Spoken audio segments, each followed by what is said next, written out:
PMC ప్రేక్షకులందరూ కూడా నమస్కారాలు తెలియజేసుకుంటున్నాను. ప్రస్తుతం మనం గుంతకల్ పట్టణంలో పవన్పుత్ర పిరమిడ్ ప్రాంగణంలో మనం ఉన్నాం. పత్రిజీతో పాటు గత 30 సంవత్సరాల నుండి ఎంతోమంది సీనియర్ మెడిటేటర్స్ పత్రిజీ యొక్క కాన్సెప్ట్ అర్థం చేసుకుని పిరమిడ్ సొసైటీలో ఉన్నటువంటి ధ్యానాన్ని, శాఖాహార ప్రచారాన్ని విస్తృతంగా ప్రచారం చేస్తున్నారు. వారిలో ప్రముఖులైనటువంటి శ్రీనివాసరావు గారు ఫిల్మ్ డిస్ట్రిబ్యూటర్గా మన ముందుకు వచ్చి ఉన్నారు. వారి అనుభవాలు ఇప్పుడు మనం తెలుసుకుందాం. నమస్తే శ్రీనివాసరావు గారు. నమస్కారం అండి. PMC ప్రేక్షకులకి నమస్కారాలు. పత్రిజీ గారితో మీ పరిచయం, ధ్యానానికి రాకముందు మీ పరిస్థితి, ధ్యానం తర్వాత మీలో కలిగినటువంటి మార్పు దయచేసి PMC ప్రేక్షకులు తెలియజేయండి. ధ్యానానికి రాకముందు నా పరిస్థితి మామూలుగా జనరల్గా ఏ మనిషి యాక్టివిటీస్ ఎట్లా ఉండేది జరిగేది. ధ్యానంకి ముందు నాకు పరిచయం చేసింది విజయ్ కుమార్ గారు 1993. మా ఫాదరు విజయ్ కుమార్ గారు, మా ఫాదర్ వెంకోజీరావు, విజయ్ కుమార్ గారు, మురళీ గారు, వీళ్ళంతా నాకు అంటే నేను ధ్యానం అంటే ఏదో అనుకునేవాడిని. కళ్ళు మూసుకొని తపస్సు చేయడము అది ఏదేదో అనుకునేవాడిని. ఇది నేను కొద్దిగా నెగిటివ్గా చేసుకున్నాను కొన్ని రోజులకు, ఒక 3 నెలల వరకు. ఆ తర్వాత విజయ్ కుమార్ గారు నాకు చాలా డైవర్ట్ చేశారు. అప్పుడు లేదు, నీకు తెలియదు, ఇప్పుడు నీ ఫ్యూచర్ తెలుస్తుంది. నాకు చాలా వరకు నాకు పక్కన పిలుచుకొని వచ్చి చెప్పేవారు విజయ్ కుమార్ గారు. మా ఫాదర్ గారు విజయ్ కుమార్ గారు బాగా క్లోజ్ కాబట్టి వాళ్ళ ద్వారా నేను ధ్యానంకి రావడం, సుభాష్పత్రి గారికి కలవడం. ఓకే. సుభాష్పత్రి గారికి 1993 డిసెంబర్ నేను అయ్యప్ప స్వామి మాల వేసుకొని అప్పుడు పూజలో ఉన్నాను అనమాట. నాకు క్వశ్చన్ చేశాడు, నీ అనుభవం చెప్పు అన్నారు సార్. అప్పుడు మాలలో ఉన్నాను నేను. ఓకే. నీ అనుభవం చెప్పండి అన్నారు. ఏం లేదు సార్ అన్నారు. నువ్వు వేస్ట్ అన్నాడు. నాకు ఈయనేందబ్బా నాకు వేస్ట్ అనడము, నేనేంది అని ఫస్ట్ ఆయన పైన చాలా నెగిటివ్ చేశాను. నువ్వు వేస్ట్, లేసిపో ఫస్ట్, లేసిపో ఎలా ఉంటుంది అంటేనే నేను ఇదే అయిపోయినా అనమాట. 3 months స్ట్రగుల్లో ఉన్నాను, ఇటు అటు మధ్యలో వెళ్ళాడుతుంది. అప్పుడు విజయ్ కుమార్ గారు నాకు పూర్తిగా డైవర్ట్ చేయడము, మెడిటేషన్ చేసుకోవడం, ఇంకా సార్ కలవడము, ఇంకా సార్ వచ్చినప్పుడల్లా ఆయన అనుభవాలు, మంచి మంచి అనుభవాలు చెప్పడం. ఆ అనుభవాల ద్వారా మనకి ధ్యానం ఎలా చేయాలి, ఎట్లా చేసుకోవాలి అని మేము డైవర్ట్ కావడము. మా ఫ్యామిలీ కానీ కొద్దిగా అగ్నిస్ట్ ఉన్నింది అప్పట్లో. వాళ్ళని కానీ మేము 1998లో మా ఇంటికి సుభాష్పతి గారు ఓపెనింగ్కి రావడం, కొత్త హౌస్ ఓపెన్ చేయడం, అప్పుడు ఆయన ఇన్వైట్ చేయడం, మేము అప్పుడు మా ఫ్యామిలీ కానీ డైవర్ట్ కావడం, ఇవన్నీ జరుగుతున్నాయి. ఇప్పుడు మీ కుటుంబ సభ్యులంతా యాక్సెప్ట్ చేస్తున్నారు. మొదట్లో ఎందుకు విభేదించారు కుటుంబ సభ్యులు? మొదట్లో ఎందుకంటే వాళ్ళకి ధ్యానం చేసుకోవాలి, తపస్సు చేసుకోవాలి, మనం ఏమన్నా ఇది ఏమన్నా ఋషుల అది ఇది అని వాళ్ళకి. ఇప్పుడు ఈ వయసులో ఏంది మనం చేయడము, అప్పుడు 23 years 24 years ఉండేటివి నాకు. అంతే కదా. ఇప్పుడు ఏంది ఇది చేయడము అనేవాళ్ళు. మా ఫాదర్ కానీ అపోజ్ చేసినారు, నాకు అపోజ్ చేసినారు మా ఇంట్లో. అయినా కూడా మేము ఇది చేసుకుంటా మా వాళ్ళని డైవర్ట్ చేసుకున్నాం. 1998లో అందరూ డైవర్ట్ కాదు. నా కొడుకులు, నా చిన్న పిల్లలు ఉండే అప్పుడు వాళ్ళు కానీ డైవర్ట్ కావడం. ఆహార అలవాట్లన్నీ ఎలా ఉండేవి మీకు? అప్పుడు అన్నీ తినేవాళ్ళం అండి, నాన్ వెజ్, వెజిటేరియన్ అన్నీ తినేవాళ్ళం. అది లేనిది మనకు దిగేది కాదు. ఇప్పుడు అవన్నీ దేనిపైన మనకి ఇది తినాలి, ఇది తినకూడదు, దీనిపైన ఆకాంక్ష అనేది, జిల్వా చేపలం అనేది లేదు. ఇప్పుడు మనం ఏం తినాలా, ఎంత తినాలా, ఏం మాట్లాడాలి, ఎంతవరకు మాట్లాడాలి, మనకు సెల్ఫ్ కెపాసిటీ ఎంత. సెల్ఫ్ కెపాసిటీ అనేది మనకి ఆటోమేటిక్ మెడిటేషన్ ద్వారా మనకి డెవలప్ అయిపోతుంది. మనకు అనుభవపూర్వకంగా అన్ని అలవాట్లు మానుకోవడం జరిగింది. ఇంకెలా ఉంటుంది ఇప్పుడు మీకు ధ్యానం రెగ్యులర్గా ఎంతసేపు చేస్తుంటారు ఇప్పుడు మీరు డైలీ? మేము ఒక 1/2 hour సార్, 1/2 hour 1 hour. నాకు ఎందుకంటే నేను బిజీ. మా ఫాదర్ పిరమిడ్ ఓపెన్ అయిన 16 daysలో ఆయన పిరమిడ్ ఓపెన్ అయిన తర్వాతనే ఆ రోజు ఈవినింగే ఆయన హెల్త్ చెడిపోవడం. ఆయనకి ఆ వరకు ఓపిక పట్టుకున్నారు, మనకి తెలియదు.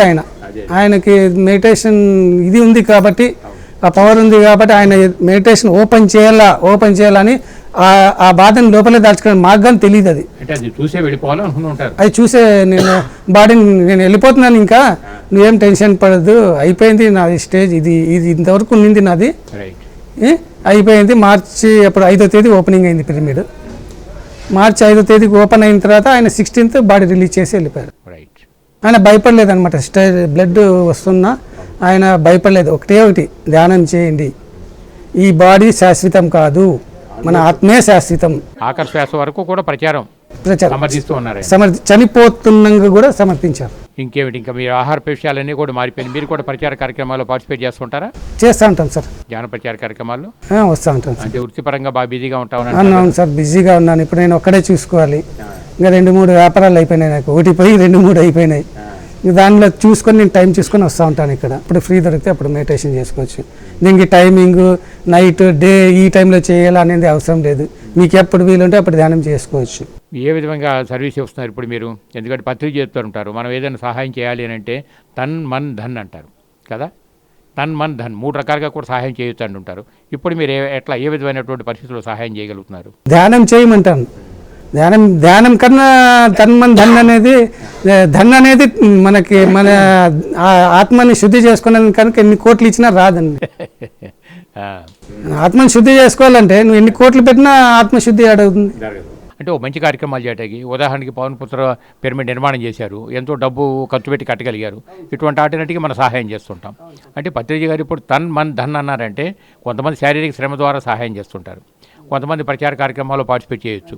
లేదు డబ్బు మన దగ్గర అదనంగా ఉందనుకోండి, ఇటువంటి నిర్మాణాలు పిరమిడ్ నిర్మాణం చేసేటప్పుడు చేయొచ్చు. ఇట్లా మీరు ఏ విధంగా? అప్పుడు మేము 1993లో పిరమిడ్ స్టార్టింగ్ చేసేటప్పుడు ఎవరి దగ్గర ఏం లేదండి, కట్టల పిరమిడ్ మాది. ఇక్కడ ఈ బ్యాక్ సైడ్ కొద్దిగా దూరంలో హౌస్ ఉంది. ఇదంతా ఖాళీ ప్లేస్ అప్పుడు, కొండలు అడవులు. ఓకే. ఇప్పుడు నేను ఫాదర్ అనుకునేవాడు అయితే పిరమిడ్ ఇక్కడ రావాలని. ఇక్కడ వచ్చే చాలా మంది భయపడేవాళ్ళు. ఈ కసాపురం రోడ్ రావాలంటే చాలా మంది భయపడేవాళ్ళు అప్పట్లో. కొద్దిగా సత్యనారాయణపేట అనేది కొద్దిగా స్లమ్ ఏరియా ఉండింది అప్పట్లో. ఇప్పుడు అన్నీ కలిసిపోయినాయండి క్లాస్. అప్పట్లో చాలా మందికి ఈ సైడ్ వచ్చే వాళ్ళకి ఒక కసాపురంకు మాత్రమే వచ్చిపోయేవాళ్ళు, స్వామిని దర్శించుకునేకి ఆయనకు వచ్చిపోవాలి. ఇప్పుడు అంతా మొత్తం ఇదే అయిపోయింది. అప్పుడు ఇక్కడ ఇంత దూరం ఎందుకు, ఎవరు వస్తారు ఈ అడవుల్లో కొండల్లో అన్నారు. లేదు అయితే పిరమిడ్ ఇక్కడే కావాలా, లేదంటే కాకూడదని నేను అన్న విజయ్ కుమార్ గారు మా ఫాదర్ అందరూ వచ్చి ఇక్కడ సైట్లు సెలెక్ట్ చేయడం, రాఘవరెడ్డి గారు ఇక్కడ ఉండడము, ఆయన మేమంతా అక్కడ వెతుకుతా ఉంటే ఆయన నేను ఇస్తాను రా అనడం, ఇట్లా జరిగిపోయినాయి. పిరమిడ్లో వాడతారు మీరు? పిరమిడ్ శక్తిని వాడుతుంటారా? వాడుతుంటాం సార్. వాడుతుంటారు. ఇంట్లో కానీ పిరమిడ్ ఇది కట్టించుకున్నాం చిన్నది. ఇంటి పైన కట్టారా? ఇంటి పైన, మిద్ది పైన. ఏమన్నా చుట్టుపక్కల వాళ్ళు వస్తుంటారు దానికి కూడా? వస్తూ ఉంటారు సార్, వచ్చే వాళ్ళు వస్తూ ఉంటారు. ఇప్పుడు వీక్లీ జరిగే క్లాసులో కూడా పార్టిసిపేట్ చేస్తారు మీరు ఇక్కడికి? వీక్లీ కంటే నేను ఎప్పుడన్నా ఇట్లా జరిగినప్పుడు నేను ఊర్లో ఎక్కువ ఉంటాను సార్. ఓకే. ఒక బిజినెస్ ఉంటాను. ఇప్పుడు ఒక 1 మంత్ నుంచి ఇక్కడే ఉంటున్నాను. ఇప్పుడు ఈ 1 మంత్ నుంచి పార్టిసిపేట్ చేస్తూ ఉంటాను. ఎక్కువ నేను బయట ఊళ్ళో థియేటర్స్ ఉన్నాయి నాకు, రిలీజ్ థియేటర్స్. ఆ సినిమాలు మాట్లాడుకోవాలా, రిలీజ్ అన్ని బయట ఎక్కువ తిరుగుతూ ఉంటాను, క్యాంప్ వేసుకుంటూ ఉంటాను. పత్రికతో ప్రారంభంలో మీకున్న పరిచయంలో అప్పుడు ఆయన మీద మీకు ఒపీనియన్ నెగిటివ్ అని చెప్పి అన్నారు. అప్పటికి ఇప్పటికి మీరు ఎట్లా అవగాహన చేసుకున్నారు? ఇప్పుడు ఆయన గురువు అండి. ఫస్ట్ ఆయనకి నెగిటివ్ చేసుకున్నప్పుడు మేము అజ్ఞానంలో ఉన్నాం. ఇప్పుడు జ్ఞానంలో వచ్చిన తర్వాత ఆయన నెగిటివ్ ఎట్లా మేము చేసుకుంటాం చెప్పండి. ఫస్ట్ 1 or 2 months అంతే. జస్ట్ ఆయనకి రీచ్ కావాలంటే ఇంకా మేము ఆయన కన్నా ఎక్కువ సాధన చేయాల్సిందే కదా. చెయ్యాలి. ఆయనేమి నా రీచ్కి రండి మీరు అంటున్నాడు ఆయన. కరెక్ట్. ఆయన నా రీచ్కి మీరంతా డెవలప్ కండి, నా విధంగా డెవలప్ కండి, నా విధంగా ఇది చేసుకోండి మీరు. అంతా మనమంతా ఒకటే. కరెక్ట్. ధ్యానం చేసే వాళ్ళంతా అంతా ఒకటే మాస్టర్స్. అప్పుడు పాజిటివ్గా ఆయన బాగా అర్థం చేసుకుంటాం. ఆయన అర్థం చేసుకుంటాం అంటే ఆయన జ్ఞానాన్ని మనం యాక్సెప్ట్ చేయడం, గురువుగా యాక్సెప్ట్ చేయడమే కదా. ఇప్పుడు ధ్యానానికి ముందు, ధ్యానం తర్వాత 3 ముక్కలు చెప్పాలంటే మీరు ఎలా చెప్పగలుగుతారు? అప్పటికి ఇప్పుడు లాట్ ఆఫ్ డిఫరెన్స్ ఉందండి. ఇప్పుడు లాట్ ఆఫ్ డిఫరెన్స్ అంటే అప్పట్లో నేను స్ట్రగుల్ అయ్యేవాడిని మెంటల్లీ, ఇది డిస్కస్. ఇప్పుడు ఇది కన్ఫర్మ్గా ఇది అవుతుందా, అవని ఏమవ్వది అవుతుంది. డేర్నెస్ అయితే జరుగుతుంది. టెన్షన్ ఎందుకు పెట్టుకోవాలి? ధైర్యం అంతే, కాన్ఫిడెన్స్, ధైర్యము. ఈరోజు జబ్బు పోయిందా, మళ్ళీ సంపాదిస్తాం. Accept, confidence. నేను డేర్నెస్ అనేది వచ్చేసిందండి. యాక్సెప్ట్ చేయాలి. దేన్ని ఏం కాదు, వాడు చంపడానికి లేదు, చంపినప్పుడు కదా మనకి చూసుకున్నాం. మనం చేతనంతా పోరాడదు. Very happy. మరి పిఎంసి ప్రేక్షకులు మీరు ఎటువంటి సందేశం ఇస్తారు ఫైనల్గా? ఒక్కటి, అందరూ శ్వాస మీద ధ్యాస పెట్టండి, ఆ శ్వాస మీకు బతికిస్తాను. అది నేను చెప్పాను. ఓకే, ధన్యవాదాలు. పిఎంసి ఛానల్ వారికి కూడా ధన్యవాదాలు. ఇవ్వండి, ఎంతోమంది అనుభవాలు మనం వింటున్నాం. కొంతమంది క్లుప్తంగా వారి అభిప్రాయాన్ని వ్యక్తపరచగలుగుతారు, కొంతమంది విశదీకరించి చెప్పగలుగుతారు. ఫైనల్గా ఏమిటంటే ప్రతి వ్యక్తికి జీవితంలో ధ్యానం అనేది వచ్చి తీరాలి, కావాలి. It's a basic. So thank you sir. Thank you Srinivas గారు. నమస్తే.